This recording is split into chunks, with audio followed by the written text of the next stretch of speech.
Welcome back to the Socialist Report. We got this story from Common Dreams. Yeah, we're back in the Social Democrat website. But this is Hell for Work. That's just describing the picture. But a sigh of relief as hundreds of Rohingya refugees rescued after harrowing sea journeys. However, around 180 other Rohingya are feared dead amid reports their overcrowded boat sank after setting sail from Bangladesh earlier this month. The rescue of hundreds of Rohingya refugees by fishers and local authorities in Indonesia's Aceh. This is by Brett Wilkins, by the way. Province was praised Tuesday as an act of humanity by United Nations officials, while relatives of around 180 Rohingya on another vessel that's been missing for weeks feared that all aboard had perished. The United Nations High Commissioner for Refugees said that Indonesia has helped to save 472 people in the past 6 weeks from 4 boats, showing its commitment and respect of basic humanitarian principles for people who face persecution and conflict. We feel like we got a new world today. We could see their faces again. It's really a moment of joy for all of us. UNHCR urges other states to follow this example. Many others did not act despite numerous pleas and appeals for help. The Geneva-based agency added, states in the region must fulfill their legal obligations by saving people on boats in distress to avoid further misery and deaths. Anne Mayman, the UNHCR representative in Indonesia, said in a statement that we welcome this act of humanity by local communities and authorities in Indonesia.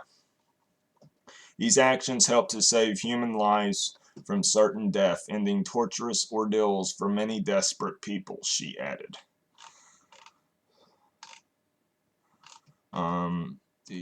Yeah, that's not in English. I cannot read that. The Sydney Morning Herald reports residents of Ladong, a fishing village in Aceh, rushed to help 58 Malaysia-bound Rohingya men who arrived Sunday in a rickety wooden boat, many of them severely dehydrated and starving. The following day, 174 more starving Rohingya men, women, and children were helped ashore by local authorities and fishers after more than a month at sea. Mohammed Rizwan Khan, whose 27-year-old daughter Hatamonessa was aboard the boat with her 5-year-old daughter, told Pakistan's Arab News that we feel like we got a new world today. We could see their faces again. It's really a moment of joy for all of us, he said of his family. Speaking of his sister, he added that she thought that we would die in the voyage at sea. Babar Baloch, the UNHCR regional spokesperson in Bangkok, stated that 26 people had died aboard the rescued vessel, which left Bangladesh a month ago. We were raising alarm about this boat in early December because we had information that it was in the regional waters at least at the end of November, he said. So when he first got reports that it was somewhere near the coast of Thailand, I think it's pronounced. We approached authorities asking them to help. Then when it was moving towards Indonesia and Malaysia, we did the same. After its engine failure and it was drifting in the sea, there were reports of this boat being spotted close to Indian waters, and we approached and asked them as well, and we were also in touch with authorities in Sri Lanka, Baloch continued. Currently, as we speak, the only countries in the region that have acted are Indonesia in big numbers and Sri Lanka as well. According to the BBC, the Indian Navy appears to have towed the boat into Indonesian waters after giving its desperate passengers some food and water. The boat drifted for another 6 days before it was allowed to land. Currently, as we speak, the only countries in the region that have acted are Indonesia, big numbers, and Sri Lanka as well. Balok said, "It is an act in support of humanity. There's no other way to describe it." Relatives of around 180 other Rohingya who left Bangladesh on December the 2nd said Tuesday that they feared the overcrowded vessel had sunk in the Andaman Sea.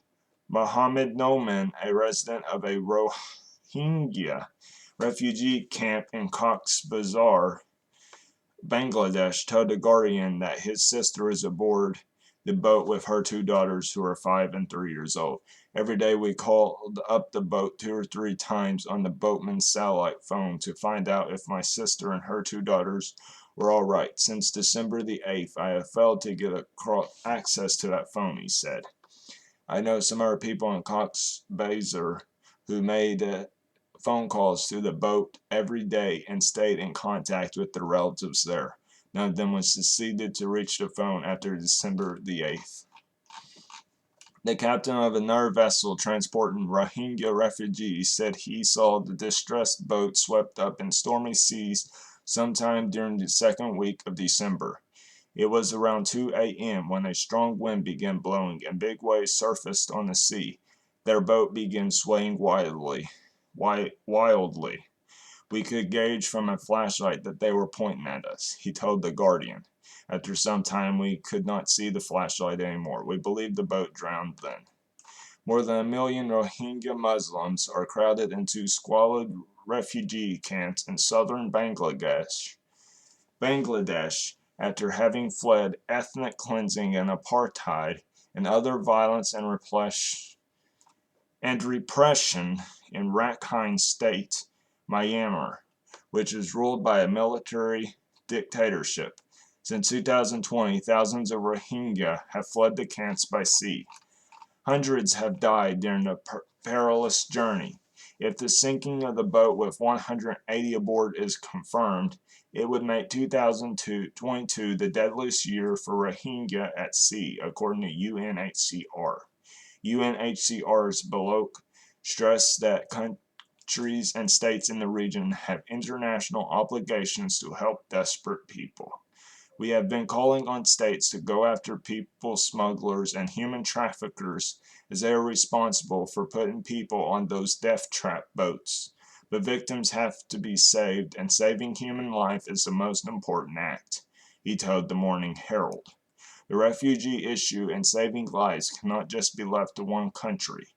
It has to be done collectively, together in the region," he added. Tun Kian, a Rohingya activist and refugee who now heads the Burmese Rohingya organization United Kingdom, took aim at regional power Australia, which has been criticized for decades over its abuse of desperate seaborne asylum seekers, nearly all of whom are sent to dirty, crowded offshore processing centers on Manus Island and Nauru to await their fate. Australia has too often set a shameful example for the region through its treatment of refugees, he told the Morning Herald. "These people are facing genocide in Burma," Ken added, using the formal official name of Myanmar. "It is a hopeless situation for them in Bangladesh. There's no dignity of life there." Okay, so that is the end of the story. Hopefully the Rohingya refugees find shelter, and hopefully they'll be able to find the other boats. And a lot of countries need to take the example of Indonesia of helping the asylum seekers.